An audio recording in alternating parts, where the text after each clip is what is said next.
እኔ እጅና የአንበሳ እጅ የተለያየ ነው። ሁለታችን እጅ በመኖር ሁለታችንም አንድ እጅ አለኝ እሱም እጅ አለው። ኦኬ። ነገር ግን መልኩ የተለያየ ነው። የኔ እጅና የአንበሳ እጅ መልኩ የተለያየ ነው። አንድ አይደለም፣ አይመሳሰልም አይደለ? አዎ። ስለዚህ በፊዚካል እንለያያለን ማለት ነው። አትለያዩም። እዚች ጋርም ላስረዳ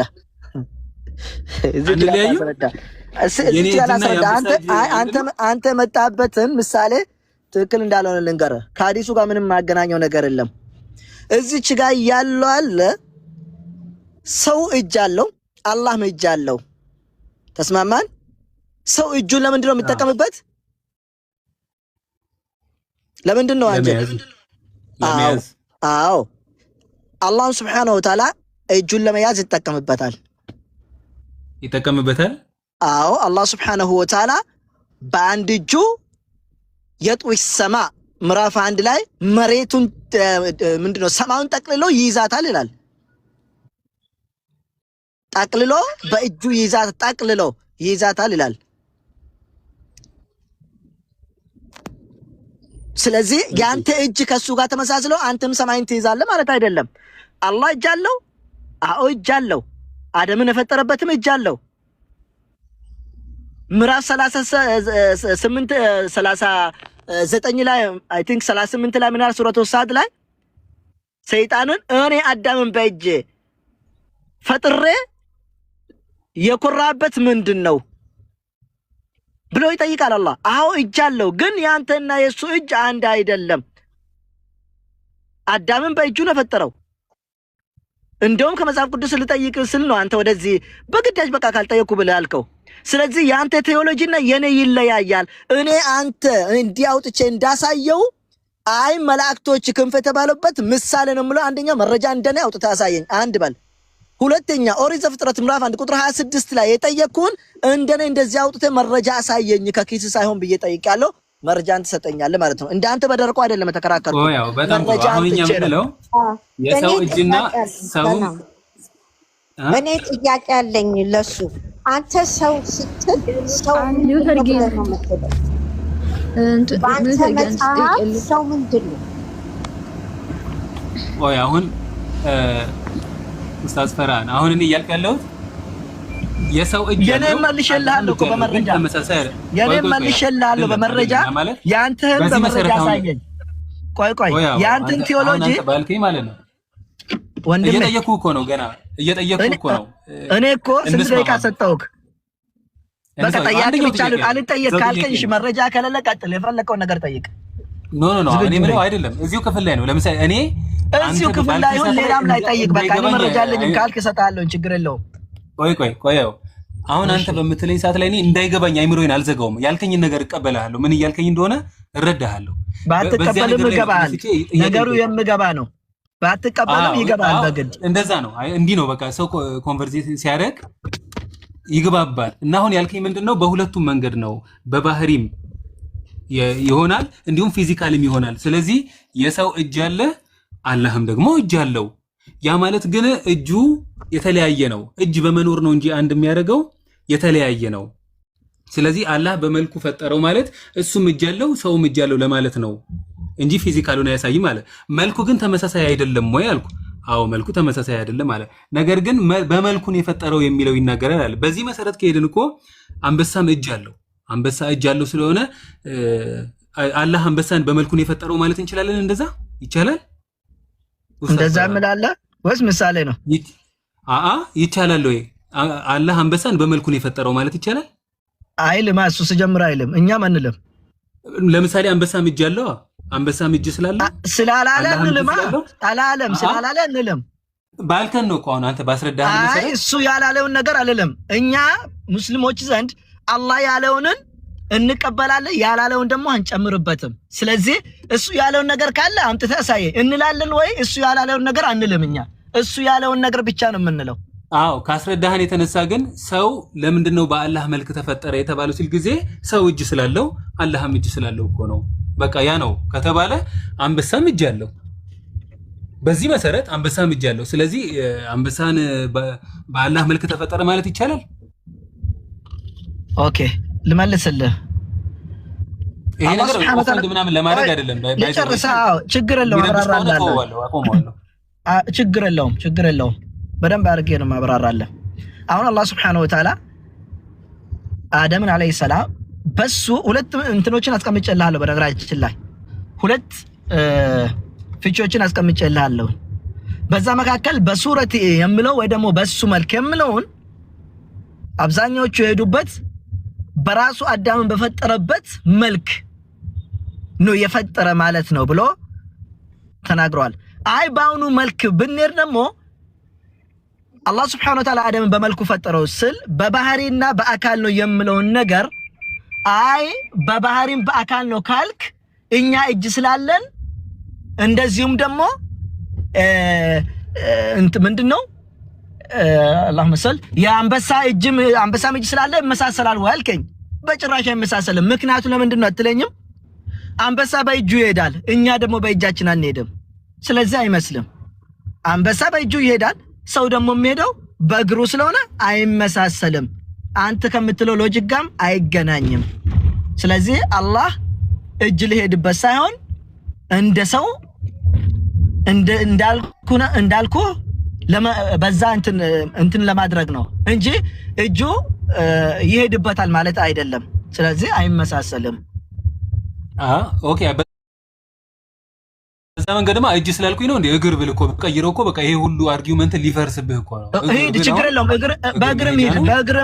በእግርም ሄድ ትችላለህ ማለት እንደዚህ ያሆነ እጅና እግር ወደ እግር ሲቀየር አንበሳውም ይሄድበታል ሁሉም ማለት አርጊውመንቱ እዚህ ላይ ነው ችግር የለውም በእግርም በፈለከው ነገርና በፈለከው ሎጂክ ይፈራል አዎ ማለት አርጊውመንት እጅ ላይ ስለሆነ እጅ ደግሞ መሄጃ አይደለም አርጊውመንትም እግርም ላይ መቀየር ትችላለህ አንተ በፈለከው ነገር ቀይር በዚህ መልስ ከተሰጠ ወደ ሌላ መሄድ ከፈለክ በሌላም ና ነው የምልህ ክፍሉ ላይ ግን የሚለው አንደኛው ሐዲስ ግን የሚለው እንደውም ከሰው ጋር ስትጣላ ፊቱን አትምታው ምክንያቱም በአላህ መልክ ነው የተፈጠረው ይላል እንዴ ምን ማለት ነው ከሰው ጋር በመተጣላ ጊዜ ፊቱ ላይ እንዳይሰነዝርበት ፊቱን እንዳይመታው ለምን እሱን አምጣና ላብራራለህ እሱን አውጣና አብራራለህ በደንብ አድርጌ እኔ አውቃለሁ ይከፈት አዎ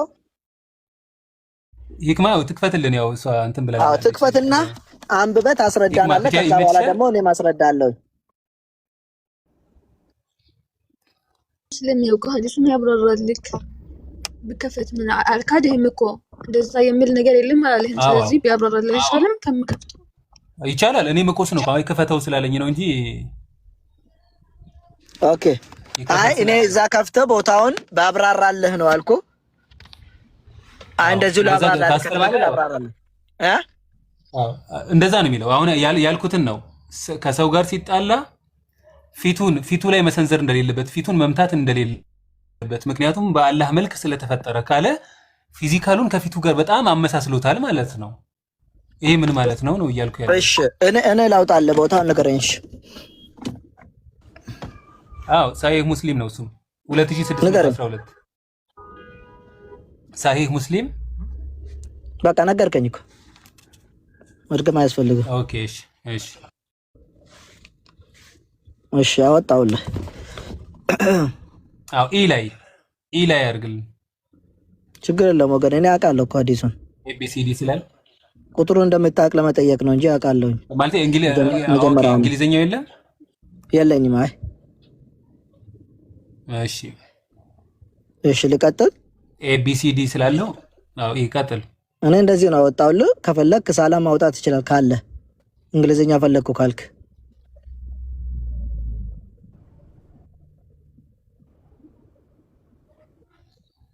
ጨረስክ ልቀጥል ይሰማል ድምጼ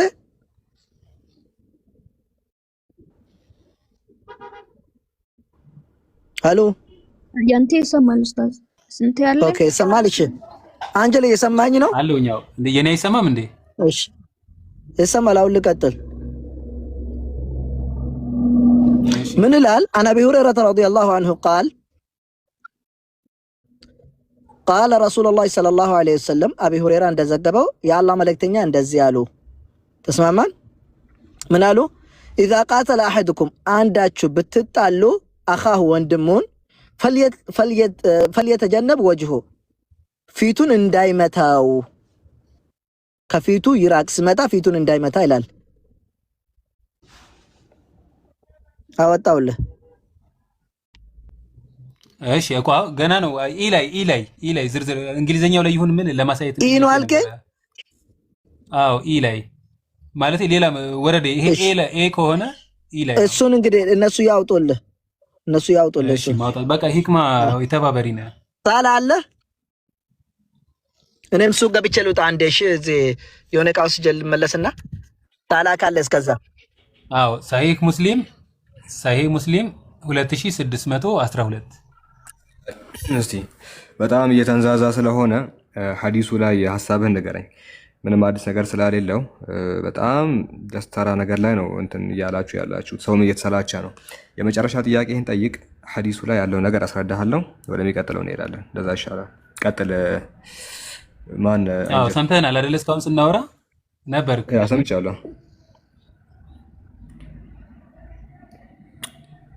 ጥቅላዊ ነገር ተናገር። ከዛ በኋላ አጭር ምላሽ ሰጥህና ወደ ሌላ እንሄዳለን።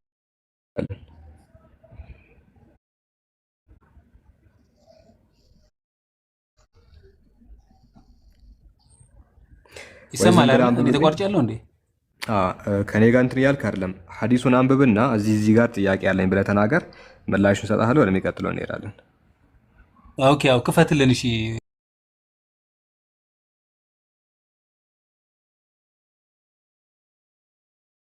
ሳሂህ ሙስሊም 2612 ኦኬ። እሺ ምላሹን መጀመሪያ ላይ ነበር የመለሰልህ አሩ ነው። ለምን እንትን ማድረግ እንደፈለክ መዛዛግ እንደፈለክ አላውቅም። ይሄን አይደለም መዛዛግ አይደለም ጥያቄው ይሄን አይደለም ኢላይ አድርገው ኢ ነው። ይሄ አዎ እሱ ነው። እሺ አዎ ቀጥል።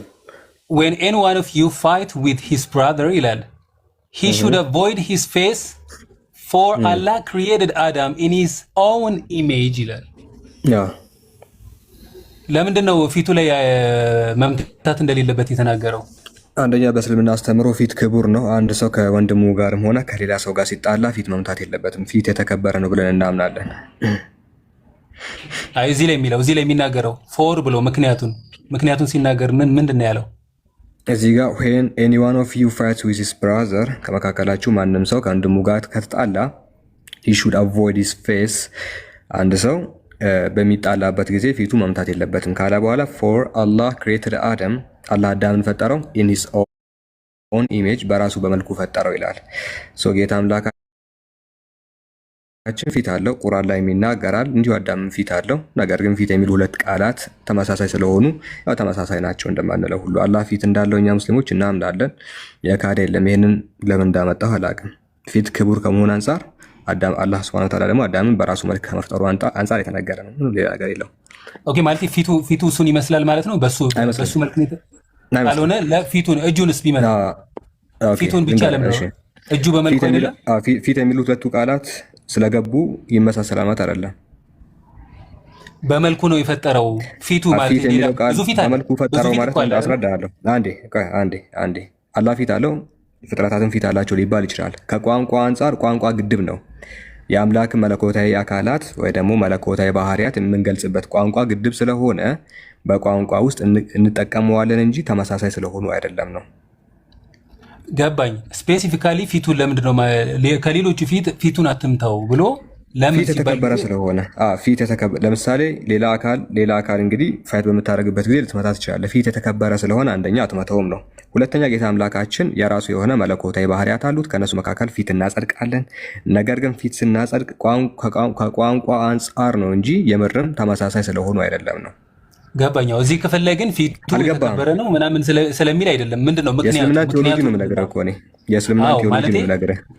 ፊቱን አትምታው ሲል ጊዜ ምክንያቱ ለምንድን ነው ፊቱ መመታት የሌለበት ሲል ጊዜ ይህ ክፍል አላህ አዳምን በራሱ መልክ ስለፈጠረው በራሱ መልክ ስለዚህ መልክ የሚለው የሰው ፊት የአዳም ፊት መልክ የሚለውን ደግሞ ከቅድም ጀምራችሁ ያወራችሁበት ነበር። መልክ የሚለው አኮርዲንግ ቱ ዚስ ሐዲስ ምን ለማመልከት ነው የሚመጣው? አትሪቢዩትን ለማመልከት ነው የሚመጣው።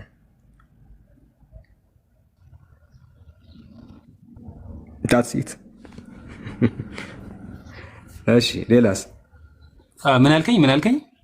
መልክ ሲል ጊዜ ቀደም እንደነገረኝ ምንድነው ውስጣዊውንም ኔቸርንም ያሳያል ፊዚካልንም ያሳያል ብሎኛል።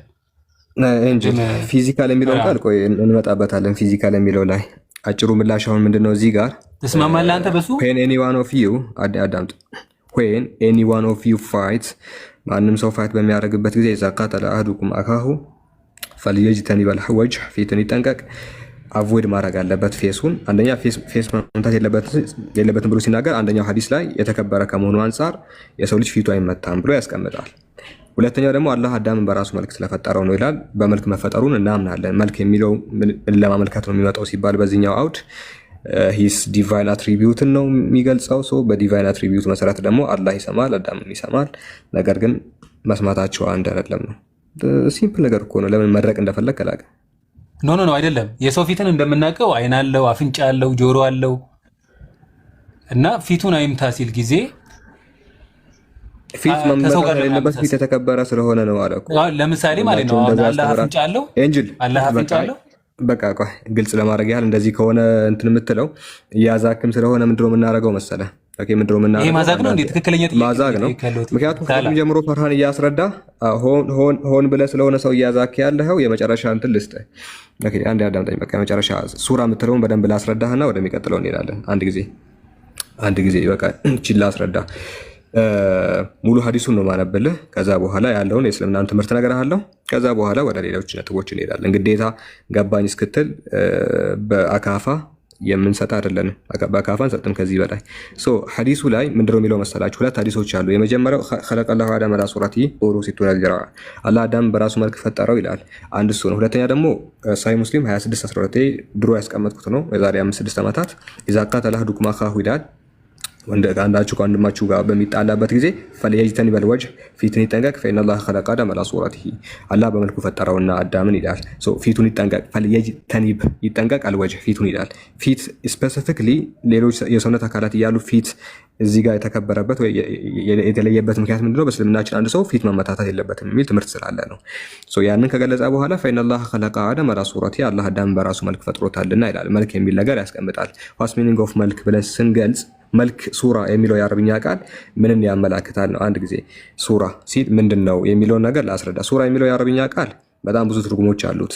ለምሳሌ ሐዲስ ላይ አንድ የምናገኘው ነገር አለ። በደንብ ትሰማኛለህ? እሺ ሐዲስ የትኛው ሐዲስ ላይ? ቡኻሪ 32:45 ላይ ኢና ወለደ መራቲን የድኹሉን አልጀና በየውመል ቂያማ ወደ ጀነት የሚገቡ የመጀመሪያው ሰዎች ይላል። ወደ ጀነት የሚገቡት የመጀመሪያው ሰዎች አላ ሱረቲል ቀመር በጨረቃ መልክ ሆኖ ወደ ጀነት ይገባሉ ይላል። ይኸውልህ ወደ ጀነት የሚገቡት ሰዎች በጨረቃ አምሳል ጀነት ይገባሉ ብሎ ሲናገር መልክ ነው ያለው። መልክ የሚለውን አንተ ከማመሳሰል አንጻር ነው የተረዳኸው። ነገር ግን እንደዛ እንዳልሆነ አስረዳ። ሰዎች ጀነት ሲገቡ በጨረቃ መልክ ጀነት ይገባሉ አለ። አላህ አዳምን በራሱ መልክ ስላለ ማመሳሰልን ከሆነ እንግዲህ ሱራ በሚለው ቃል የተረዳኸው ሰዎች በጨረቃ መልክ ጀነት ይገባሉ ብሎ ሲናገር አንተ የምትረዳው ምናልባት እንደዚህ ሰፍተው ራዲየሳቸው እንግዲህ የጨረቃ ራዲየስ 1737 ነው። አኮርዲንግ ቱ ናሳ ዲያሜትሯ ደግሞ 3476 ነው። የምር እንደዚህ ነው የምትረዳው? የሰዎች በጨረቃ አምሳል ሆነው ጀነት ይገባሉ ሲል አይደለም። በጨረቃ አምሳል ጀነት ይገባሉ ብሎ ሲናገር ከመመሳሰል አንጻር ፊዚካሊ ወጣ ገባ ከማለት አንጻር ከከለር አንጻር ከፊት ምናምን እንደዛ አይደለም። በጨረቃ መልክ ጀነት ትገባላችሁ ብሎ ሲናገር እንደ ጨረቃ ውብ ትሆናላችሁ እያለ ጨረቃ በድምቀቷ ትታወቃለች፣ በውበቷ ትታወቃለች፣ በንጽህናዋ ታምራለች። እንደዛ ንጹህ ሆናችሁ ወደ ጀነት ትገባላችሁ ማለቱ ነው እንጂ ከጨረቃ ጋር ተመሳስላችሁ ራዲየሳችሁ 1700 ዲያሜትራችሁ 3400 ሰፍቶ ተለጥጣችሁ ሰፋ ሰፋ ብላችሁ ጀነት ትገባላችሁ እያለ አይደለም። መልክ የሚለው ከዚህ አንጻር የሚፈታ ነው። ምናልባት ኤንሸንት ትርጓሜዎች የሚያስፈልጉ ከሆነ በዚህ ዙሪያ ኢብኑ ሐጀር አስቀላኒ በፈትሁል ባሪ በተሰኘው ኪታብ በሳሂህ ቡኻሪ መጽሐፍ ላይ 11ኛው ሙጀለድ 3ኛው ፔጅ ላይ ቃል በቃል ሱራ ሲል ባህሪያትን ነው ማለቱ ነው አለ። ሱራ ባህሪን ገላጭ ነው። ሳሂህ ሙስሊም ቢሸርህ ነዋዊ ኢማሙ ነዋዊ በዚህ መጽሐፉ ላይ 6ኛው ሙጀለድ 166ኛው ላይ ያስቀምጣል። ሼኹል ኢስላም አህመድ ኢብኑ ተይሚያ በጃሚዑል መሳኢል በተሰኘ መጽሐፉ ላይ ገጽ 236 ኦኬ 200 ምንድን ነው 28 ላይ ያስቀምጣል። 286 ላይ ያስቀምጠዋል። ከዛ ውጪ ደግሞ ይሄኛው የኢብኑ ባስ ፈተዋ ላይ ቃል በቃል ይሄንኑ እናገኛለን። ሌላኛው ደግሞ በያኑ ተልቢስ አልጀህሚያ ለሼኹል ኢስላም አህመድ ኢብኑ ተይሚያ መጽሐፍ ላይ ሙጀለድ 6ኛው ገጽ 540ኛው ላይ ይሄንን እናገኛለን ነው። ዲስ ኤንሸንት ትርጓሜ ነው። በቃ ወደሚቀጥለው መሄድ እንችላለን ነው። ኪታቡ ተውሂድ ላይ እናገኘዋለን። ተወሱን ይሄን ይመስላል። እኛ ሙስሊሞች እንደዚህ ነው የምንረዳው።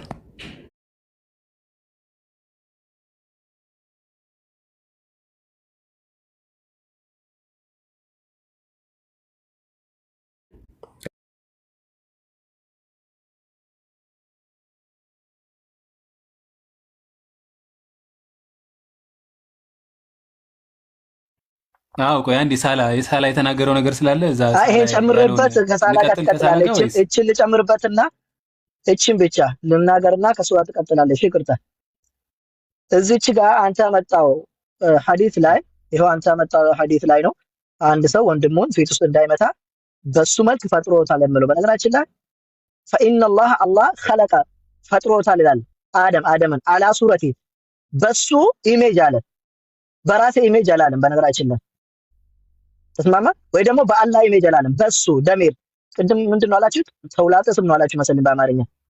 ያ ተውላጠ ስም የሚባለው ወዴት ይመለሳል ከተባለ በቃ እጅን ታጥበህ እንድትቀመጥ እንድላሳይ ያ ፊት አትምታ የተባለ ተውላጠ ስሙ የሚመለስበት ሱራው ደግሞ ወይ ደግሞ ምንድነው መልክ የተባለው አኢዱን ይመለሳል ተውላጠ ስሙ አለል አኽል መድሩብ ወደ ተመታ ሰውዬ ይመለሳል። በቃ አለቀ። የአላህ ሳይሆን ፊት የተባለ መልክ የተባለ በዛኛው በራሱ ሰውየው ምን ፊት ነው እንጂ በአላህ ፊት ማለት አይደለም። ተውላጤ ስሙ ወደዛ አይመለስም ማለት አለቀ። በቃ ምንም የሚያከራክረን ነገር የለም። ወደ ሌላ ጥያቄ ያለፉ። በጣም ጥሩ። አይ አንተ ደግሞ ሀሳባችሁ ተለያይቶብኝ ነው። ምንም አልተለያየም። እኛ ሙስሊሞች በሁለቱም እንሄዳለን። ምንም እንትን የሚያጣላው ነገር የለም። በዚህም ከተባለ በዛም ከተባለ እንሄዳለን። በሁለቱም ደግሞ ምንም የሚያጨቃጭቅ እንትን የለውም። ነገር ግን የትኛው ነው ትክክለኛ? ቆይ ሁለቱም ትክክል ናቸው። ችግር የለውም። ቆይ መጣበታለሁ። ነገር ግን አንድ ነገር ልበል። አላህ በተናገረበት ቆይ ትጠይቀናለህ። ያን እኛ እንደዚህ አውጥተን ከቅድም እስካሁን በመረጃ እንዳሳየነ ሁለቱ ጥያቄ ላይ አውጥተን በመረጃ አሳየን። አንደኛው ዘፍጥረት 1:26 ላይ፣ ሁለተኛ ስለ አንጀል ክንፍ አላቸው የላቸውም ያልኩትን ሁለቱንም እኛ እንዳሳየነ መረጃ ታሳየን። አመሰግናለሁ። ከዛ በኋላ ደግሞ ወደ ሌላ ትቀጥላላችሁ ማለት ነው። ለሳላም ቢሆን አሳይ፣ ችግር የለውም። አንድ ነው። በጣም ጥሩ። ይሄንን ሳላ ትቀበለዋለህ አንተ? አሁን ኡስታዝ ፈርሃን ያለውን እሺ፣ ተመልሻለሁ። ምን ላይ ናችሁ? ይሄን ይመስላል እንጂ ያለው ነገር ያው ኮምፓራቲቭም እንደመሆኑ አንዳንድ እንትኖችን ላንሳለህ፣ ጥያቄዎችን ላንሳለህ። ዝግጁ ነህ? ቆይ ዝግጁ አይደለሁም። ቅድም በጣም እኔ በባይብል ረጅም ሰዓት ስጠይቅ ነበር። በባይብል ተጠይቄ ነው። አሁን ገና አንድ ጊዜ ስታወራ ገባኝ እስክትል ድረስ አንጠብቅህም። ቢገባ ባይገባ በአካፋ አንሰጥህም ብያለሁ፣ ወይ ደግሞ እንደ መድኃኒት በስርንጅ አንሰጥህም። ኦኬ አንድ ጊዜ ዝግጁ ካልሆንክ ትወርዳለህ እንጂ ኤንጅል። አንድ ጊዜ ቆይ። በጣም ብዙ ቆይተሃል። ሁሉም ሰው ተረድቷል። እዚህ ውስጥ ያለው ጤነኛ አእምሮ ያለው ሰው ተረድቷል። በነገራችን ላይ 500 ሰው ነው እያዳመጠ ያለው። ኦኬ ማንኛውም ጤነኛ አእምሮ ያለው ሰው ከተረዳ፣ አንተ ደግሞ አልተረዳውም ምትል ከሆነ እንግዲህ አንተ ሄልዝ ኢሹ አለብህ ነው። ስለዚህ በዚህ ደረጃ ደግሞ መዛዛግ አስፈላጊ አይደለም። በጣም ብዙ ሰዎች ገስት ላይ ናቸው። አድሚን ነኝ እያየው ነው። አንተ ገባኝ እስክትል ድረስ ከምንጠብቅ ምንድነው የምናደርገው? ኮምፓራቲቭም ስለሆነ ጥያቄ እንጠይቃለን። ዝግጁ አይደለሁም ብለሃል። ሶታች ትሆናለን ዝግጁ ካልሆንክ ኤንጅል።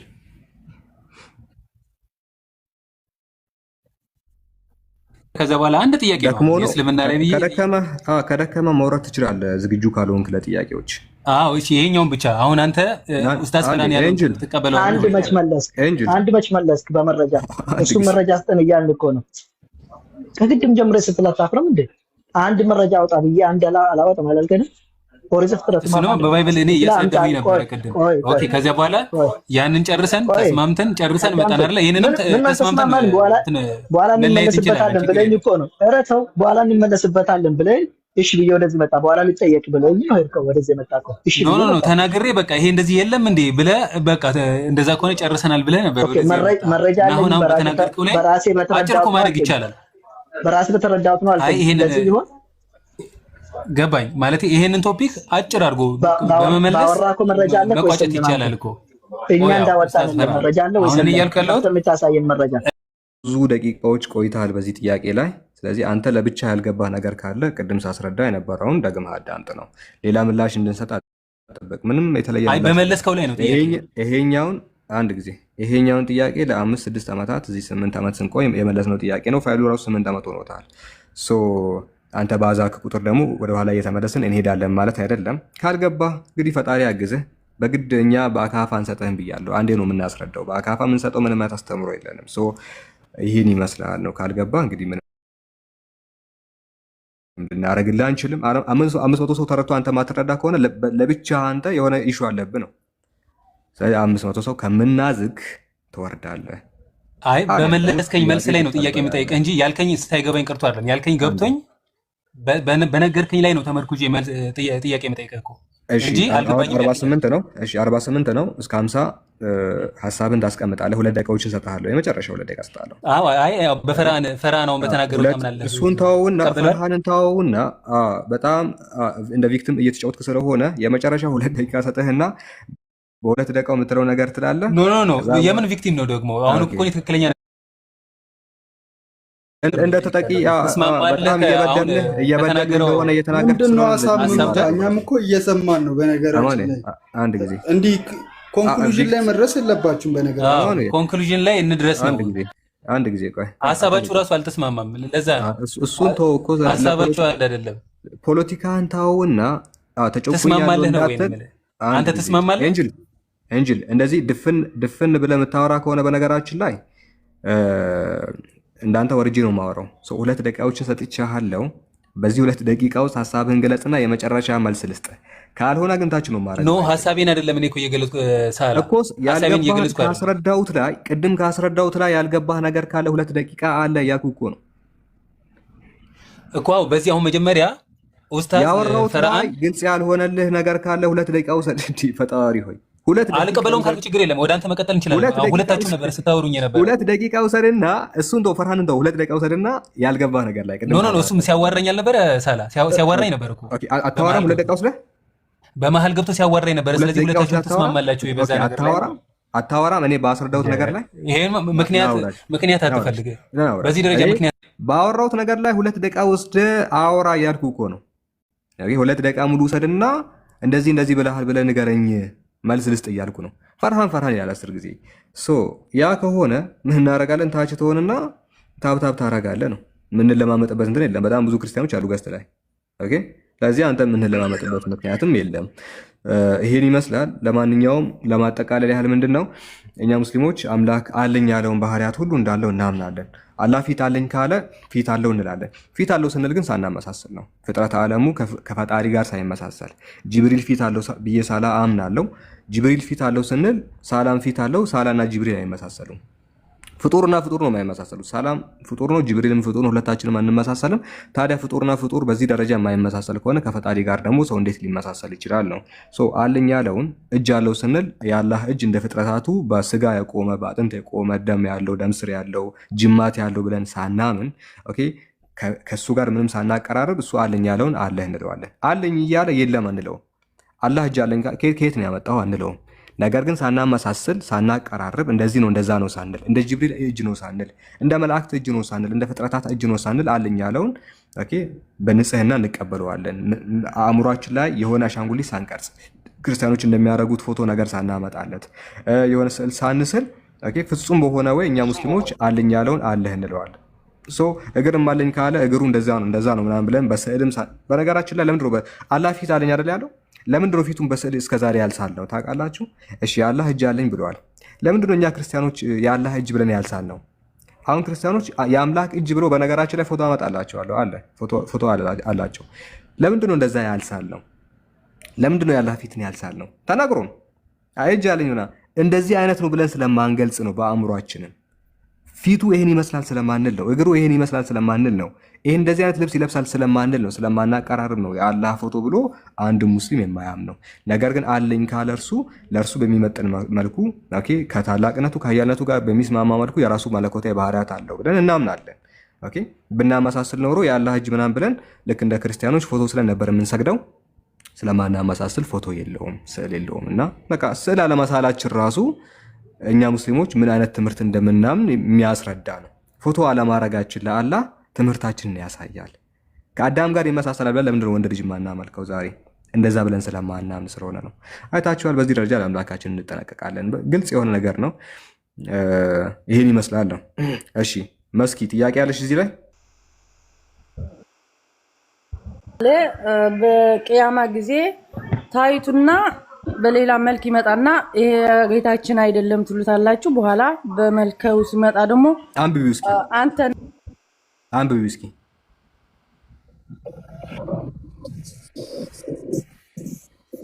ሜርሲ አንብቢው አለ ወይ የለም በለኝና እኔ አይመቸኝም።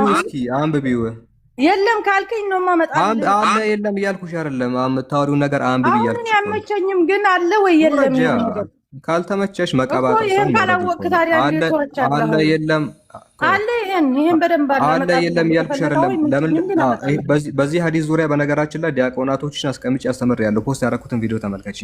አሁን ለመጥቀስ የፈለግሽውን ሀዲስ ቁጥሩን ማታውቂውን ቤታቸው ገብቼ በዚህ ዙሪያ ፖስት ያደረኩትን ቪዲዮ ተመልከቺ። አሁን አንቺ ለመጥቀስ የፈለግሽውን እኛ የምናሳየው ምንድን ነው? እናንተ ዝም ብላችሁ ተሸክማችሁ እንደምትመጡ ነው። ሀዲሶችን በቃላችን ነው የምናውቀው። ባይዘ እናንተ የምትጠሩትን በቃላችን እናውቀዋለን። ለዛ ፖስት ያደረኩትን ቪዲዮ ብትመለከች ቁጭ አድርጌ ያስተማርኩልሽ ለዛ ነው። እሺ እኛ እናውቃለን። ነገር ግን እንድታነቡ ለምንድን ነው የምንፈልገው ነው? እንድታነቡ የምንፈልግበት ምክንያት አትሊስት ቦታውን ታውቃላችሁ አታውቁም የሚለውን ነገር ለማወቅ ያህል ነው። ምን እንደምታነቡ ወይስ እንደ በቀቀን ነው ይዛችሁ የመጣችሁት አሊያም አንብባችሁ ነው የሚለውን ነገር ለህዝቡ ለማሳየት ያህል ነው እንጂ እኛ ምንም ችግር የለብንም። በጣም ብዙ እንትኖችን እኛ መልስ ሰተንባችኋል። ምንም አዲስ ነገር አታመጡ ነው የምላችሁ። ነገር ግን ቁጥሩን አውጡ የምንላችሁ ስለማናቅ አይደለም፣ በቀቀን እንደሆናችሁ ለማሳየት ስለምንፈልግ ነው። ተመልሰሽ ግቢና አስገቧት። እንግዲህ ማይመች ከሆነና ማውጣት ማቺ ከሆነ እንዳትገቢ። ኦኬ አትሊስት ቁጥሩን ካላወቅሽ እንዳትገቢ። ድጋሜ እድል ሰጧት ትምጣ። ከዛ በኋላ ታንብብልን። እንደዛ እናደርጋለን። የተፈለገው የአንቺ ሀዲሱን የማወቅና ያለማወቅ ጉዳይ እንጂ እኛ ሙስሊሞች ሀዲሱን በቃል ጭምር እናውቃለን እያልኩሽ ነው። ይህን ይመስላል። የመጨረሻ እድል ስጧት፣ ተመልሳችሁ አስገቧት አድሚኖች። ኦኬ አስገቧት። ከዛ በኋላ ሀዲሱን አንብበሽ ነው የምትጠይቂ ወይስ እንደ በቀቀን የተሰጠሽን ይዘሽ ነው የመጣሽው የሚለው ነገር አሳይተን ከዛ በኋላ ነው ምላሽ የምንሰጥሽ ነው። አስገቧት። አንድ ጊዜ እየጠበቅኩሽ ነው ሜርሲ። ኦኬ ሜርሲ የለችም። ቀጣይ ክርስቲያን መስኪ። እንደ ጥያቄ ጠይቁ፣ እንደ አርጊመንት ግን ዝም ብላችሁ አትምጡ ነው። እንደ አርጊመንት ከመጣችሁ ነው ማስከፍታችሁ፣ ሀዲሱን አስነብባችኋለሁ። ከዛ በኋላ ያንን ማድረግ ካልቻላችሁ ግን ገስትን ባትልኩ ይሻላል። እሺ መስኪ መቀጠል ትቻለሽ።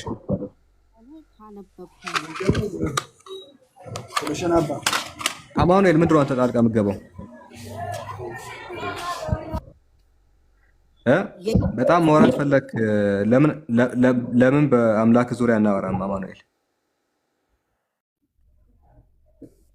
አማኑኤል ገስት እስቲ ሚዩትህን አንሳና እስቲ ለምን እናወራም? በጣም ማውራት ፈልጋል ጣልቃ እየገባህና ማይክን ክፈት። እሺ መስኪ ቀጥይ።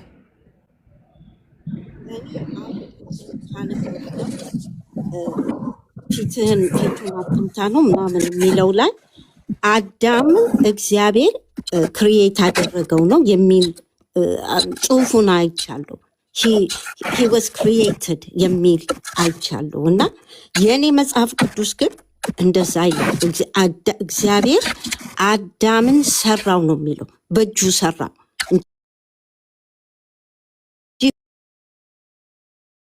በእጁ ሰራው። ጥያቄ እሱ አይደለም።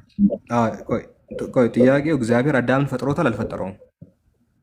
ሰማኝ አይደል? ክሪኤት አንድ ድምፅሽ አመጣልሻለሁ ባይዘው እንደዛ የሚለውን ቆይ እስቲ ድምፅሽን አስተካክይ እስኪ አንድ ጊዜ። ያለሽበት ምንም ነው የማይሰማው። ድምፅሽን አስተካክይ አንድ ጊዜ። ባዶን እንዴት እንደማስተካክል ያለሁበት ቦታ እንግዲህ አዶነ።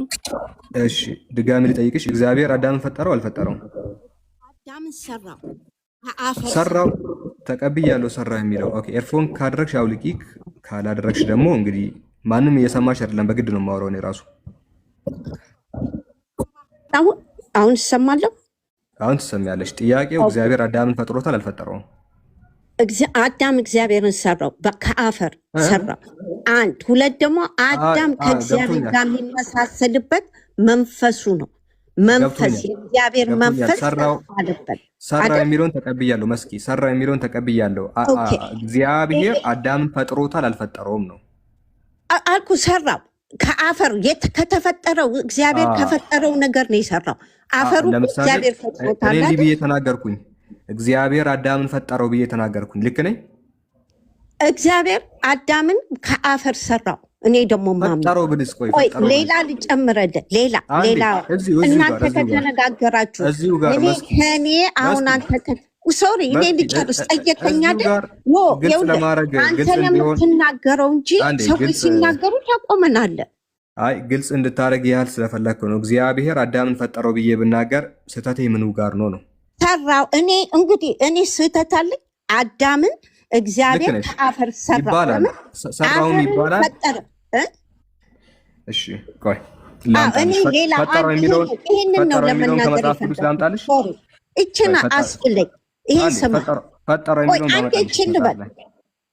ይህንን ልትፈቅድልኛለህ? እሺ መጽሐፍ ቅዱስ ላይ እግዚአብሔር አዳምን ፈጠረው ይላል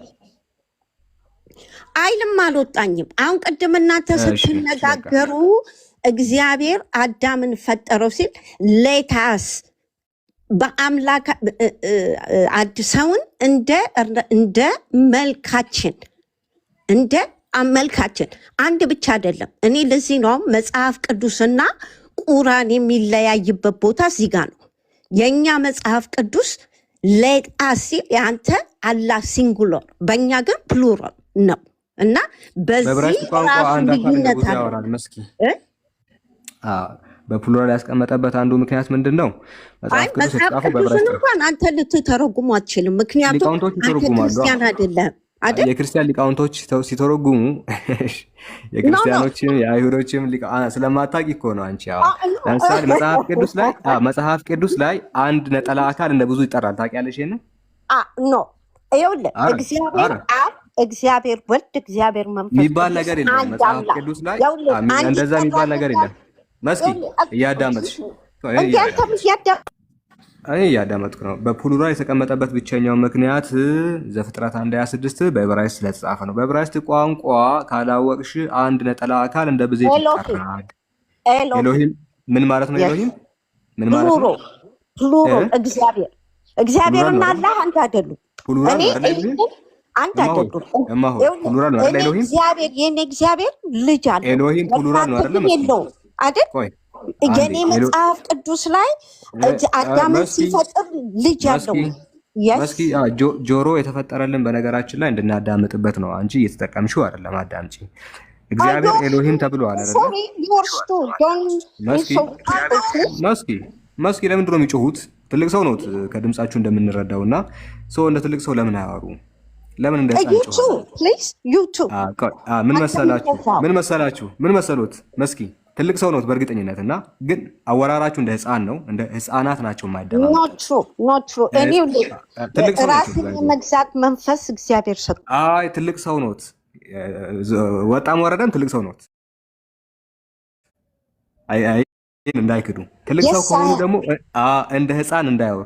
ህፃናት ናቸው ዝም ብለው የሚጮሁትና እንደ እድሜው ቢሆኑ እየተደማመጥን ብናወራ ምን ይመስላችኋል? I don't know. Sometimes I see cognitive dissonance. ለምን አንተ የጮክ እየተናገርክ ስለሆነ ሌሎች ተናገር። እኔ እርሶን ላረጋጋ ነው ወላሂ እኔ እርሶን ላረጋጋ ነው እንደዚህ ማውራው እርሶ እንዲረጋጉ ነው። እሺ እንደዚህ ነው። I have self control. Continue. እርሶ እሺ እንደዚህ እናድርግ። እግዚአብሔር በብሉይ ኪዳን ላይ ኤሎሂም ተብሏል አይደለ? መስኪ plural ኤሎሂም ተብሏል አልተባለም? ተብሏል። ማዕት አለው እግዚአብሔር ስም ማዕት አለው። እሺ ኤሎሂም ፕሉራል ነው። አላህ አልተባለም። እየተነጋገሩ መስኪ ቆይ ይረጋጉ አንዴ አላህ ጋር አይሄዱ። ሶ እግዚአብሔር ምን ተብሏል? ኤሎሂም ተብሏል። ኤሎሂም ፕሉራል ነው ወይስ ሲንጉላር ነው? መስኪ አልኩ ፕሉራል መጽሐፍ ቅዱስ ላይ ያዙልኝ እዚህ ጋር ሙሴ ኤሎሂም ተብሏል አልተባለም? መስኪ ሙሴ እግዚአብሔር አይደለም ተብሏል። እሺ እንደተባለ ማስረጃ ባሳየውትስ? አንተ ከእግዚአብሔር ጋር ልታመሳስለው ነው ሙሴ? መጽሐፍ ቅዱሱ ኤሎሂም ካለውስ? ቆይ ይኸውልህ እግዚአብሔር ኤሎሂም፣ ኤልሻዳይ፣ አዶናይ ስሙ። ሙሴ ኤሎሂም ተብሏል መጽሐፍ ቅዱስ ላይ። ስማኝ፣ አላህ ግን ስሙ አይደለም። አላህን ይተው እማ ሆይ አላህን ይተውና ሙሴ ኤሎሂም ተብሏል ይላል መጽሐፍ ቅዱስ። እስቲ ውሸት ነው ይበሉኝ። መጽሐፍ ቅዱስን ያምናሉ እርሶ? መጽሐፍ ቅዱስ ታምናለህ? እርሶ ያምናሉ ወይ? እኔ አላምንም። እናንተ ታምናላችሁ? አንተ ሙሉ መጽሐፍ ቅዱስን ታምናለህ? አማኑኤል በእስራኤል ላይ እንደ አምላክ አድርጎ ስለሾመ ነው እንደዛ የተባለው። አይደለም ስሙ ብሎ አንተ መጽሐፍ ቅዱስ ማታምነው መጽሐፍ ለምንድን ነው የምትነግረው? ይኸውልሽ እንደ በጣም አክብሬ ነው ማወራሽ ባይዘይ እና ከደረጃ አውርጄ ከማወራሽ አሁን ተረጋጊ። ይረጋጉ እማ ሆይ ሙሴ ኤሎሂም ተብሏል አልተባለም?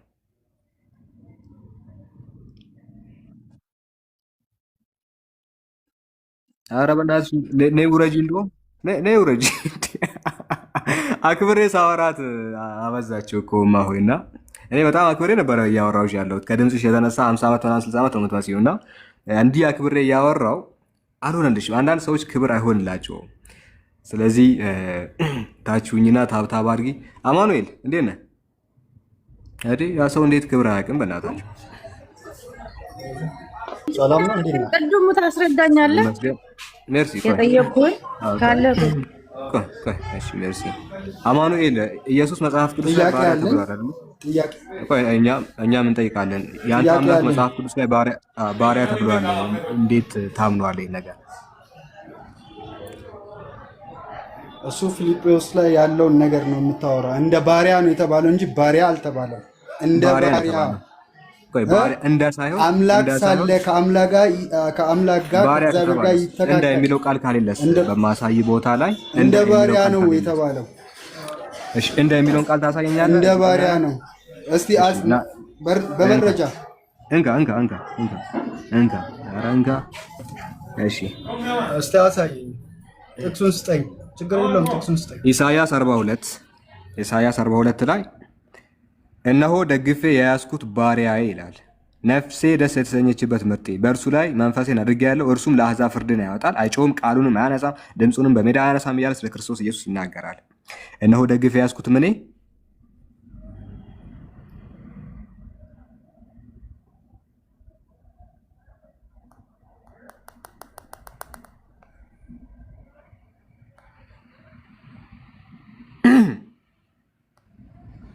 ጸጥ።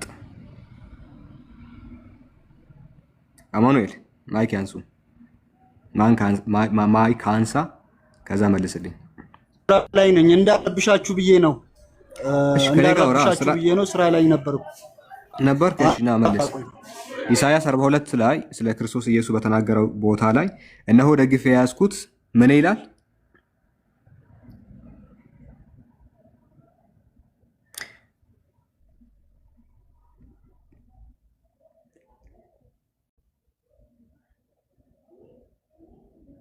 ስራን ስትጨርስ ታወራለህ። እንደዛ ይሻላል። ላወርደው ወይስ ይቀመጥ እዚህ ላይ? ሜርሲ ሐዲሱን አንብቢ እስኪ አንቺ። ሐዲሱን አሁን እኔ አይመቸኝም። በሌሎች መጫወቻ ነው ያለው። ንገረኝ አንተና በኋላ መጣው። ሲመችሽ ነኝ። አንተ ለምን አታብራራው? ጥያቄውንም እኔ አምጥቼ መልሱንም እንደዛ ከሚሆን አይደለም ታውቀዋለህ ወይ? ስራ ቦታ ካለሽ ፈልጊም ተጠቅለው አታውቀውም አንተ። ሚዩት አድርጊና ተቀመጪ። ሲመቻችሁ ገዝት ላኩ። ሲመቻችሁ አልተመቸኝም ምናምን እንዴ ለምን መጣሽ ታዲያ ካልተመቸሽ? ስለዚህ ወደ ቤት ስትመለሽ የልጆች መጫወቻ ቦታ ከሆንሽ ያኔ ታወሪያለሽ። ሲመችሽ ነኝ። ኦኬ እኔ ሐዲሱን ላስነብብሽ ፈልጌ ነው።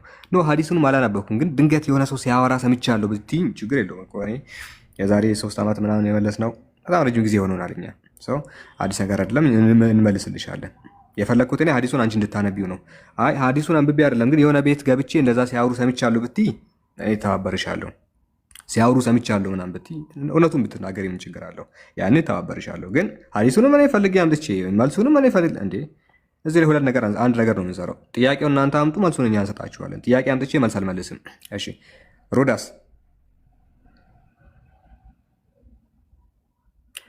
ሮዳስ ሙሉ ማን ነው? ሙሀቤ ሮዳስ የለም።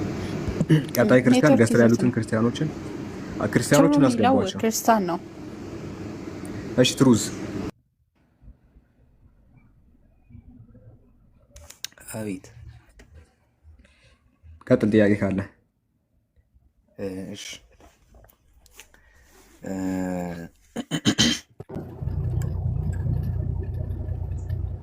ደግሞ ቶሎ አውራሽ ኢንሻአላ ቁርአን ሕጸጽ አልባ ነው ብለህ ታስባለህ?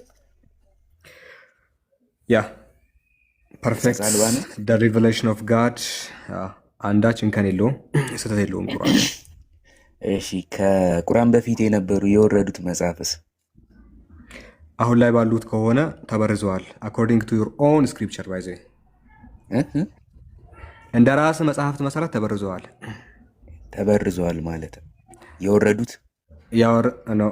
ፐርፌክት ነበሩ መጀመሪያ አምላክ ሲያወርዳቸው፣ ያኔ ፍጹም ነበሩ ብለን እናምናለን እኮ። ሕጸጽ አልባ ነበሩ ያኔ ከአምላክ ዘንድ እንደወረዱ። ከጊዜ በኋላ ግን ተበርዘዋል። ለመበረዛቸው ደግሞ የአንተው ሊቃውንቶች ያው ምስክር ናቸው፣ የአንተው የገዛ ሊቃውንቶች። ስለዚህ ወርዶ የነበረው መጽሐፍ ነው የተበረዘው ማለት ነው። ወርዶ የነበረው ተበርዘዋል።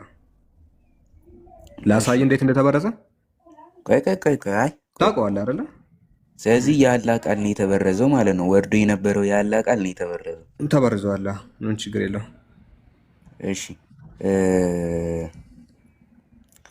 ሱራ 615 ላይ ላ ተብዲለ ሊከሊማቲላህ ትሩስ ለአላህ ቃላት ለዋጭ የለውም ልትል ነው አይደለም? እንትን ልትከፍትልኝ ይችላል። አሁን እንትን ስላለ እሱ ነው ላ ተብዲለ ሊከሊማቲላህ ነው የሚለው አንቀጹ። እና እንደዛ አትልም እንዴ? ምን ለማለት ፈልገው ነው አትልም? እኔ እመልስልሃለሁ እኮ ምን ለማለት ፈልጎ ሳይሆን ያው በቁርአኑ ተጽፎ ይገኛል። በቃል ያውቀዋለሁ ነው እንደሆነ። እናም ደግሞ ላ ተብዲለ ሊከሊማቲላህ ለአላህ ቃላት ለዋጭ የለውም እንዴት ይላል ነው? እሱ ነው ያንተ ጥያቄ። ከላም የሚለው ቃል ሁለት ትርጉሞች አሉት። ከላም ተሽሪዒ እና ከላም ተክዊኒ የሚባል ነገር አለ። ከላም በሁለት አረብኛው ምድር ላ ተብዲለ ሊከሊማቲላህ ይላል አይደለ? ላ ተብዲለ ሊከሊማቲላህ ይላል አረብኛው። ከላም ሁለት ነው። ከላሙ ተክዊኒ እና ከላሙ ተሽሪዒ ነው። ከላሙ ተሽሪዒ የሚባለው ሊኩልን ጃልና ሽራተን ሚን ሀጃ ይላል ቁርአን እና ሊኩልን ሚንሁም ጃልና ሽራተን ሚን ሀጃ ለሁሉም ህግና መንገድን ያደረግን አለ። የመጀመሪያው ከላም እሱ ነው። ሁለተኛው ከላም ደግሞ ከላሙ ተክዊኒ ይባላል። ኢዛ ምንድነው? አንድ ነገር መፍጠር ስንሻ ለእርሱ የምንለው ሁን ነው፣ ወዲያውም ይሆናል። አላህ አንድ ነገር መፍጠር ሲፈልግ ሁን ይለዋል በመለኮታዊ ቃሉ፣ ወዲያውም ይሆናል ይላል። ይህ ከላሙ ተክዊኒ ይባላል። ጌታ አምላክ አንድ ነገር ፈልጉ ለመፍጠር ሲሻ የሚፈልገው ኩን የሚለው ቃል ነው። ከዛ በኋላ ፈያኩን ይላል ቁርአን ላይ ይሆናል ይላል። ይህንን ከላሙ ተክዊኒ እንለዋለን። ከላሙ ተሽሪዒ የሚባለው ለነቢያት የሚሰጥ ነው። ስለዚህ ላ ተብዲለ ሊከሊማቲላህ ብሎ ሲናገር ጌታ አምላካችን ህግና ሸሪዓ አይቀየርም አይለወጥም እያለ ሳይሆን ከላሙ ተክዊኒ እሱ የፈለገው ነገር እሱ የሚሻው ነገር ወይ ደግሞ እሱ ያዘዘው ነገር ተፈጻሚ እንዲሆንና ከመፈጸም ደግሞ ማንም እንደማይቀይረው እንደማይለውጠው የሚናገር ነው። ያ ቦታ ስለ ከላሙ ተሽሪዒ ሳይሆን ስለ ከላሙ ተክዊኒ የሚናገር ነው። ከፈለክ ጥንታውያን ማስረጃ ጠይቀኝ ያመጣልሃለሁ ለዚህ ትርጓሜ። እሺ ስለዚህ በዛን ሰዓት የሚለው የእሱ ህግና የእሱ የተናገረው ነገር እንደማይቀየር ሳይሆን እንደሚፈጸም ወይንም ደግሞ እንደማይለወጥ ነው። አንቀጹ ስለ ከላሙ ተሽሪዕ አይናገርም፣ ስለ ከላሙ ተክዊኒ ግን ይናገራል ነው። ከላሙ ተሽሪዕ ይቀየራል፣ ከላሙ ተክዊኒ ማንም አይቀይረውም።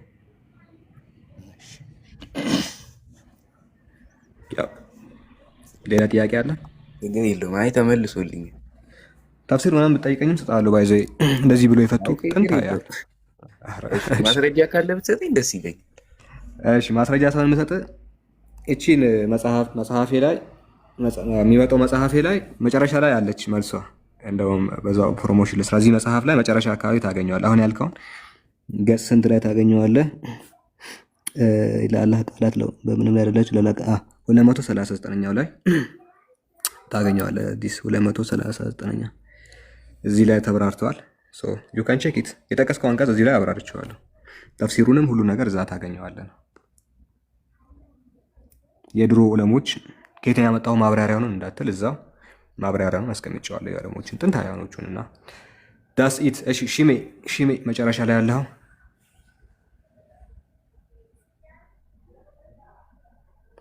ሺሜ ማን? ከሙሐመድ በፊት እስልምና አለ ብለን እናምናለን ሙስሊሞች። ማስረጃ አለ? ጌታ አምላካችን በቁርአን ላይ ተናግሯል፣ እሱም ተቀብለናል። ማስረጃ አብርሃም ክርስቲያንም አይሁድም አልነበረም፣ ነገር ግን ሙስሊም ነበር ተብሎ በቁርአን ተጽፏል። በቁርአን አምነናል እና በቂ አይደለም ወይ? እሺ አይ ከሙሐመድ በፊት እስልምና የሚያመልኩ በምን ነበር የሚያመልኩ? እነሱ አላህን ነው የሚያመልኩትና አላህ ማምለካቸውን በቁርአን ተጽፏል እና ቁርአን ይህንን ነገር መናገሩ በቂ አይደለም ብለህ ታምናለህ? አይ ማስረጃ አለ እነሱ በቁርአን እንደሚያመልኩ? በቁርአን ያመልካሉ አይደለም፣ የራሳቸው ህግና መመሪያ ያላቸው ነው። ለምሳሌ ተውራት የሚባል መጽሐፍ ነበራቸው፣ ዘቡር የሚባል መጽሐፍ፣ ኢንጂል የሚባል መጽሐፍ ነበራቸው። አላህን ማምለካቸውን በቁርአን እናገኛለን እና በቁርአን መጽሐፉ ምንድነው ችግሩ? እስቲ እቺ ንገረኝ። አይ ማስረጃውን አውጣኝ። ከቁርአን ውስጥ? አዎ ከሐዲስም ከቁርአንም። እሺ ምዕራፍ እሺ ከቁርአን ውስጥ إذ قال له ربه أسلم قال أسلمت لرب العالمين تعزز ባለው ጊዜ መረጠው። እሺ ታዘዝ። እሺ ይሄው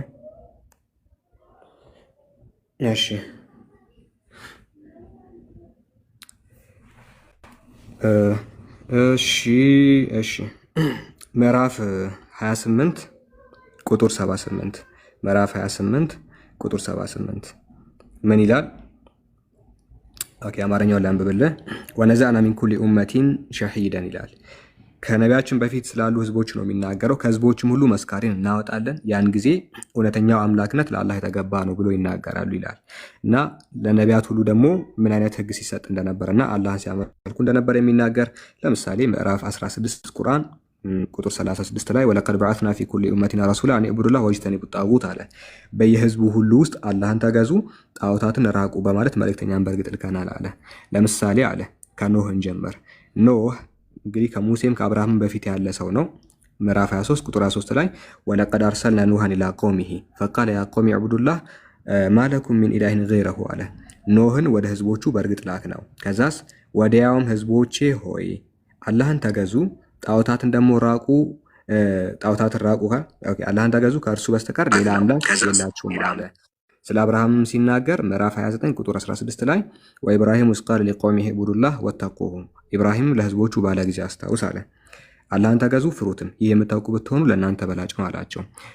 ወደ ሰሙድ ህዝቦች ደግሞ የተላከው ሁድ። ከዛ በኋላ ኢየሱስ እንኳን ሲናገር ወቃለ ሙሳም እንዲህ አለ ያ ቀውሚ የወቃደ ሙሳ ያ ቀውሚ ኢንኩንቱም አመንቱም ቢላህ ፈዐለይሂ ተወከሉ ኢንኩንቱም ሙስሊሚን አለ። ሙሳም አለ ህዝቦች በአላህ አምናችሁ ከሆነ ወደ እሱ ተጠጉ፣ ሙስሊሞችም ከሆናችሁ ደግሞ በአላህ ላይ ተወከሉ ይላል። ኢየሱስም ሲናገር ኢነላህ ረቢ ወረብኩም ፈዕቡዱን አለ። አላህ ጌታዬና ጌታችሁ ነው፣ ስለዚህ ተገዙት አለ። ማካነ ኢብራሂሙ የሁድያ ወላ ነስራንያ ወላኪን ካነ ሐኒፈን ሙስሊማ ብሎ ያው ቁርአን ይናገራል። ስለዚህ ማስረጃችን ቁርአን ነው የሚል ነው። ኦኬ ልጅ ወጥቷል እዚህ ውስጥ የነበረው ኦኬ ልጁ ወጥቷል። ስለዚህ ታስነፍ እኛ ስክሪፕቸራችን ላይ መጻፉ ማስረጃው በቂ ነው።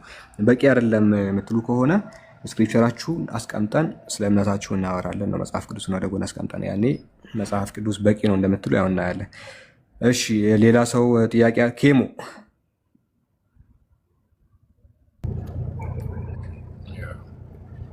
ጥያቄ አለዎት? ጥያቄ ሳይሆን ቅድም ባነሳችሁት ነገር ኤሎሂም የሚለው ላይ ነው ጥያቄ አለ። እሺ ጠይቅ። ኤሎሂም የእግዚአብሔር ስም ነው እንዴ? እግዚአብሔር ይጠራበታል፣ ሰዎችም መላእክትም ይጠሩበታል። ነው እኔ አሁን ጥያቄ የእግዚአብሔር ስም ነው ኤሎሂም?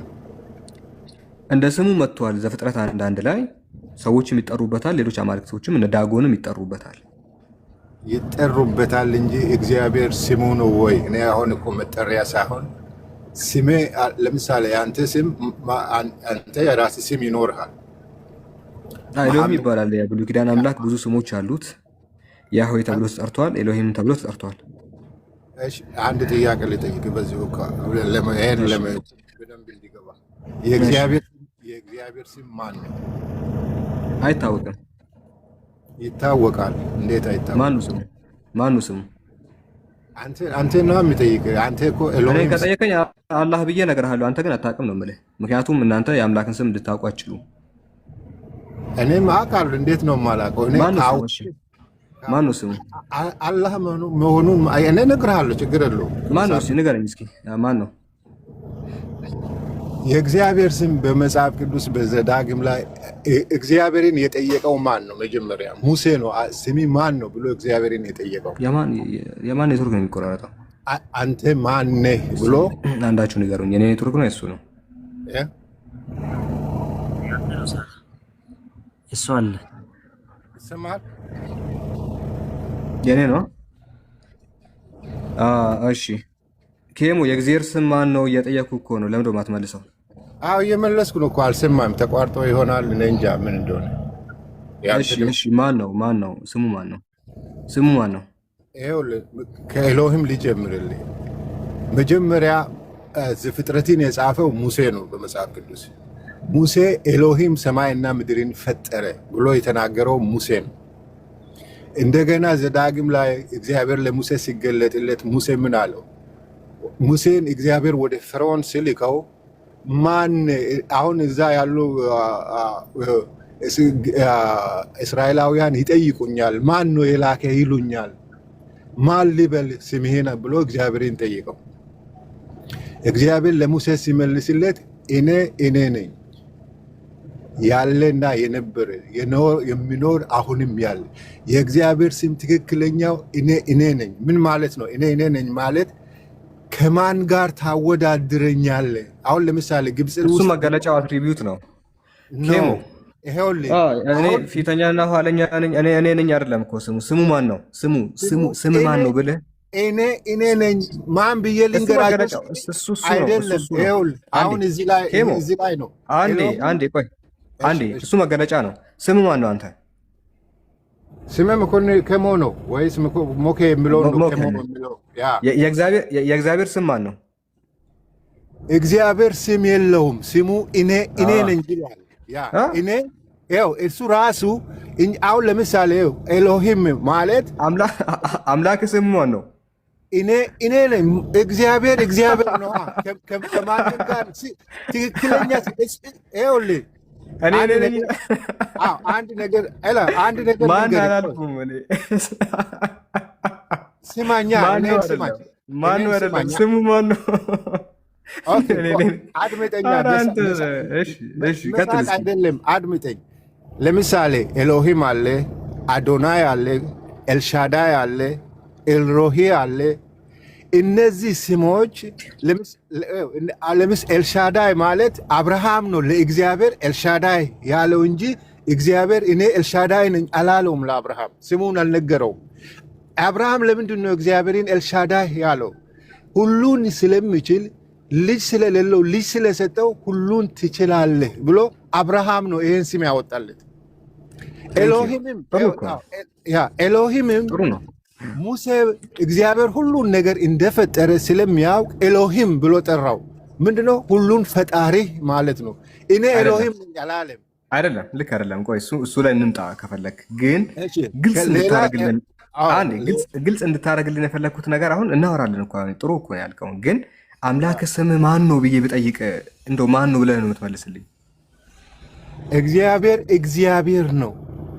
እሱ ነው ህያው። እኔ እንዴት ነው የሚመልስልኝ? እግዚአብሔርማ እዚሁ ኢትዮጵያ ውስጥ እኮ ያለ ነው። ኬንያ ብትሄድ በነገራችን ላይ እግዚአብሔር አይሉትም። አሁን የምጠይቅ የአንተ አምላክ ስሙ ቁርጥ ያለው ስሙ ማን ነው?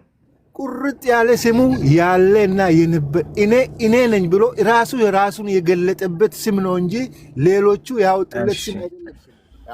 እኔ እሱ ነው የሚወስደው። በቃ ስለዚህ ባጭሩ ቁርጥ ያለው ምላሽ እኔ ነኝ ነው ያንተ አምላክ ስሙ። እኔ ነኝ። አዎ እኔ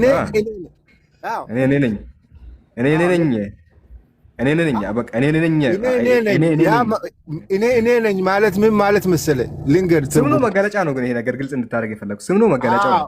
እሱ ነው የሚነግረኝ። እሱን ልናገር ስል እኮ አስቆምከኝ። ለምሳሌ ኤልሻዳይ ሲል ባህሪው ነው ሁሉን እንደሚችል። ኤሎሂም ስትል ለምሳሌ ኤሎሂ ብላ አጋር ስም አወጣችለት። የሚያየኝን አየሁት። ምንድነው? ባህሪውን እየገለጠች ስራውን እየተናገረች ነው። ስሙን አይደለም እዚህ ላይ የምታወራው። አብርሃምም ኤልሻዳይ ስለው ሁሉን ቻይነቱን ስራውን እየገለጠ ነው። ማንነቱ በራሱ እንደ ሰው በተረዳው መንገድ እግዚአብሔርን እየገለጠው ነው። እግዚአብሔር ግን የራሱን ስም ሲናገር ለሙሴ በትክክል ተናግሯል። ማን ሊበላችሁ አንተ ማን? ሙሴ እኮ ለምንድን ነው ይሄንም ስም እግዚአብሔርን የሚጠይቀው? ኤሎሂም ብሎ የጻፈው ሙሴ ነው።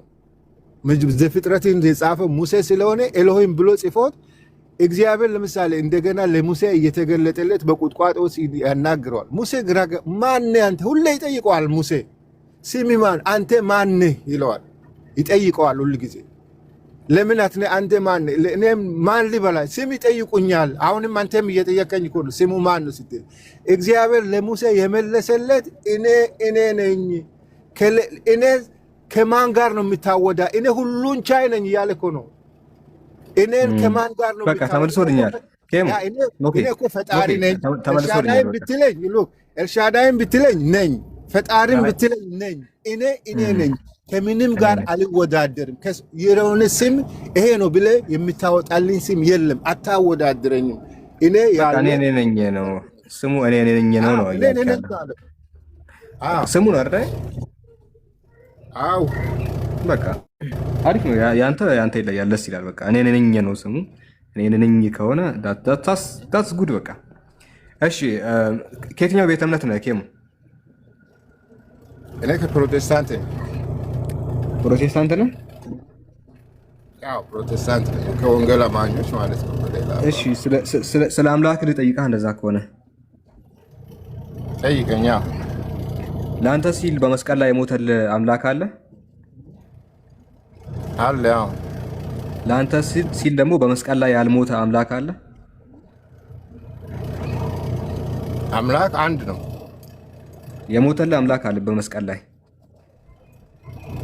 አለ። ያው እሺ፣ ያልሞተ አምላክስ አለ? ያልሞተ አምላክ ያልሞተ አምላክ ለምሳሌ እንዴት ብዬ እንደምነግርህ አንድ ነገር ልንገር። ያልሞተ የሞተ ስትል ለምሳሌ አንድ ነገር ልንገርህ። አጭር መልስልኛ። ልክ እንደ ቅድሙ መልስልኝ። ለአንተ ሲል በመስቀል ላይ ቤዛ የሆነ ደሙን ያፈሰሰልህ አምላክ አለ ወይ አልኩ አይደለ? አዎ አለ አልከኝ። ጥሩ ተመልሶልኛል። ልክ እንደዚህ ደግሞ ያልሞተ አምላክ አለ እንዴ? አለ። እኔ ነኝ ያልሞተም አይደለ? እኔ ነኝ ራሱ እኮ ነው የሞተው። እሺ፣ ያልሞተውስ? ያ በመስቀል ላይ ያልሞተልህ ያኛውስ? ያኛው አባቱ ነው። አባቱ ነው። እሱ አልሞተም አይደለ? አልሞተም። ለአንተ ሲል በመስቀል ላይ የሞተልህን ታመልካለህ? አዎ። ለአንተ ሲል በመስቀል ላይ ያልሞተውንስ ታመልካለህ? አመልከዋለሁ። አዎ። ስንት አምላክ ነው የምታመልከው? አንድ አምላክ። የሞተውን ወይስ ያልሞተውን? የሞተልኝም ያልሞተልኝም የኔ አምላክ አንድ አምላክ ነው።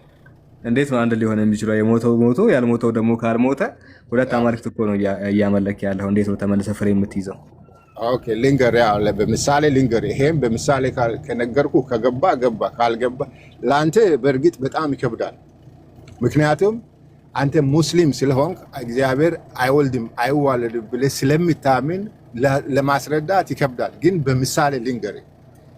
አሁን እኔ ምን ሁለት አልከኝ በነገራችን ላይ። እሺ አንድ ጊዜ ስማ፣ ልትቀበልም ላትቀበልም ትችላለህ።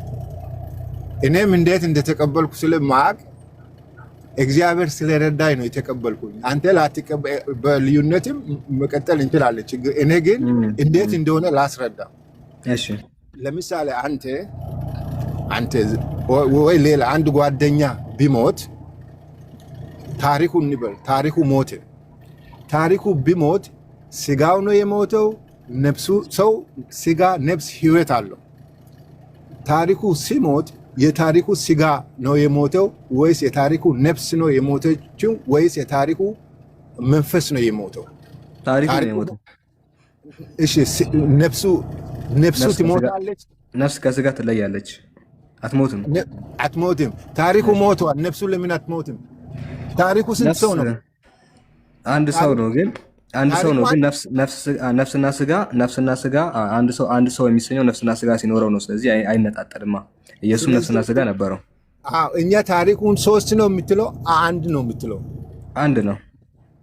ምክንያቱም እነዚህ ዲስቲንክት አካላት አይደሉም፣ ዲስቲንክት ፐርሰን አይደሉም።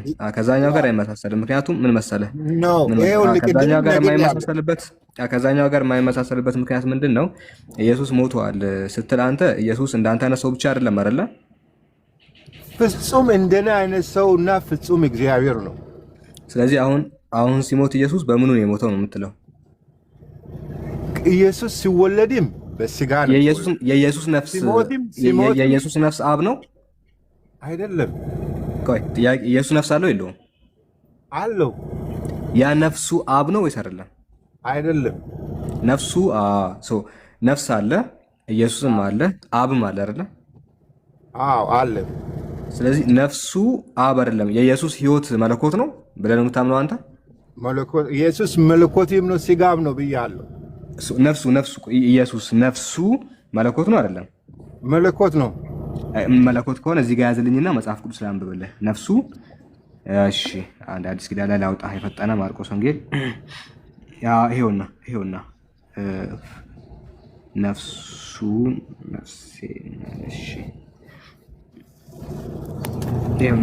ሉቃስ ወንጌል 26:46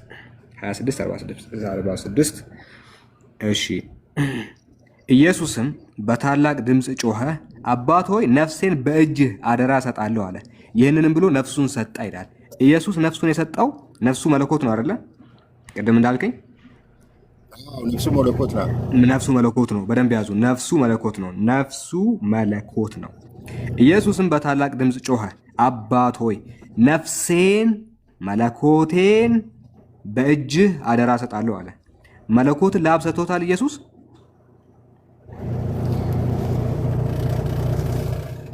እዚህ ጋር አንተ እንደምትተረጉመው ይሄ የአንተ አመለካከት ነው። አንተን የተረጎምከው የኢየሱስ ነፍስ መለኮት ነው ወይስ አይደለም አልኩ።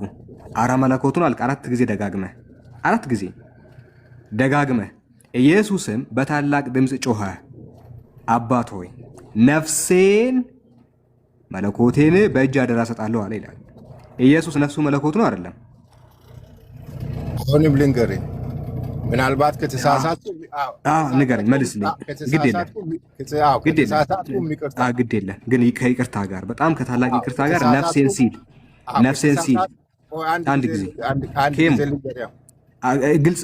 እኔ እኮ በጣም መረዳት ፈልጌ ነው እና እንደዚህ አስረዳኝ። ነፍሴን ሲል መለኮት ነው። መለኮትን ለአብ ሰጥቶታል ኢየሱስ? አልሰጠውም። ነፍስ ሲል ምን ማለት ነው? መለኮት ነው አይደለም ታዲያ?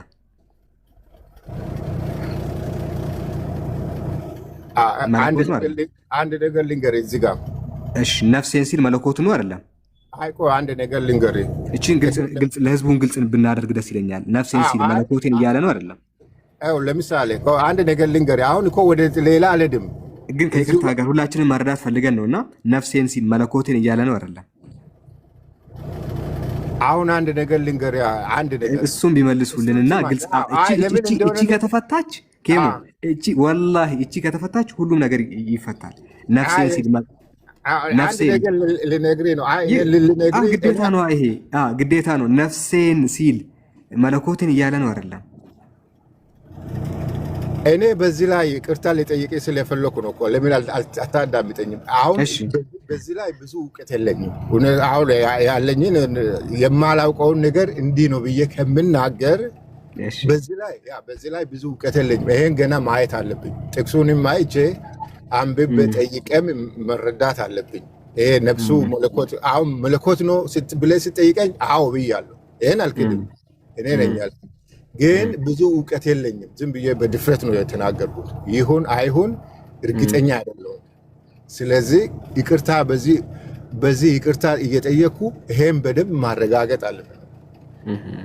ምክንያቱም የማላውቀውን ነገር ከምናገር ከተሳሳትኩም ትክክለኛ ከሆንኩም ይቅርታ በዚህ ይሄኛውን በይቅርታ ተወውና በማላውቀው ነገር ጠልቄ ባልገባ ደስ ይለኛል።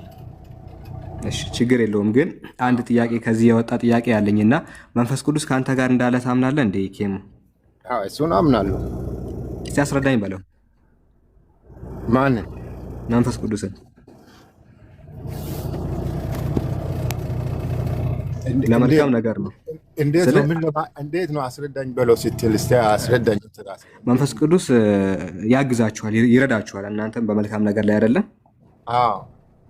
እስቲ አሁን አንተም ትፈልጋለህ መረዳት፣ እኛም ደግሞ መረዳት ፈልገናል። እንደው ይህንን ጥቅስ እንዲያስረዳ ብትጠይቀውስ? እንዲያስረዳኝ ይሄውልህ አሁን አየር ላይ አሁን የእግዚአብሔር የራሱ ባህሪ የራሱ ስርዓት። አንተ ለምሳሌ መስጊድ ገብተህ ስትጾም ስትጸልይ የራሱ ስርዓት አለ። እግዚአብሔር እንደኛ እግዚአብሔር ሰው አይደለም። አሁን እኔ መንፈስ ቅዱስ ይሄን ቃል አስረዳኝ ብዬ የምናገረው ቃል አይደለም። መንፈስ ቅዱስ ለእኔ አምላኬ ነው፣ ክብሬ ነው። እሱ ራሱ አውቆ ሊያስረዳ ይገባል። ምክንያቱም ለመልካም ነገር ነው፣ ቃሉን ነው የምናወራው። እና ለመጥፎ ነገር ቢሆን እሺ አይምጣ፣ ለመልካም ነገር ሲሆን ግን አሁን መጥቶ አንተ ማስረዳት የለበትም። እግዚአብሔር ባህሪው እንደዚህ አይደለም። እግዚአብሔር የራሱ ባህሪ የራሱ መገለጫ አለው፣ ሰው አይደለም። ሰው ነው አላልኩም እኮ። እንደዚህ አስፈላጊ ቦታ ላይ አይደርስላችሁም ወይ ነው? አይደለም። ሲጸልይ በፊቱ ሲሆን እግዚአብሔርን ሲፈልገው ነው። ቸርች ውስጥ ብቻ ነው አይደለም፣ የትም ነው። እሺ እዚህ ጋር ፈለግ ነው እኛ አሁን እኛ እየተነጋገርን ነው እንጂ እሱን እየጠየቅን አይደለም። ማለት አሁን እሱ ራሱ ይሄን አጣብቂኝ አሁን አንተ ያለህበትን ሁኔታ ተረድቶ መጥቶ የሆነ ነገር ማድረግ የለበትም። ኬሙ እንደዛ አድርግም። እግዚአብሔር አይምሮ ሰጥቶኛል እንዲያነብ እንዲጠይቅ መጽሐፍ ቅዱስን እንዲያነብ ከተቻለ ቁርአንንም እንዳነብ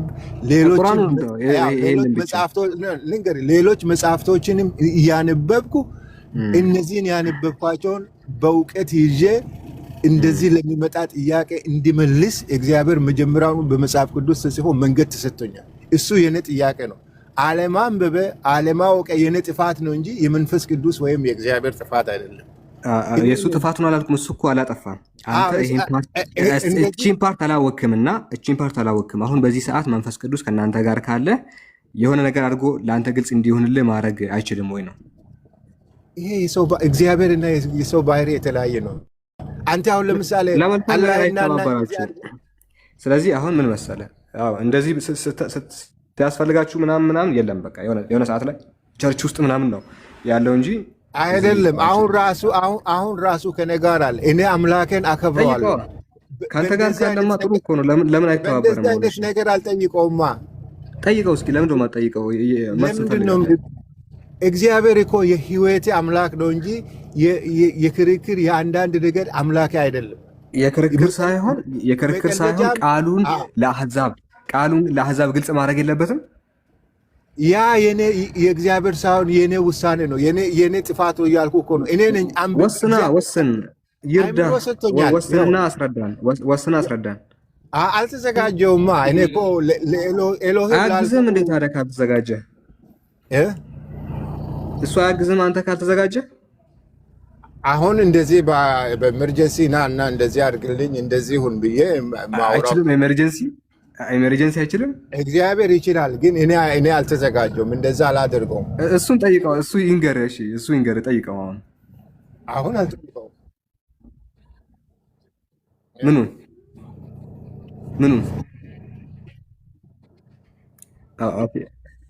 ጥያቄ መሰለኝ አይደለም።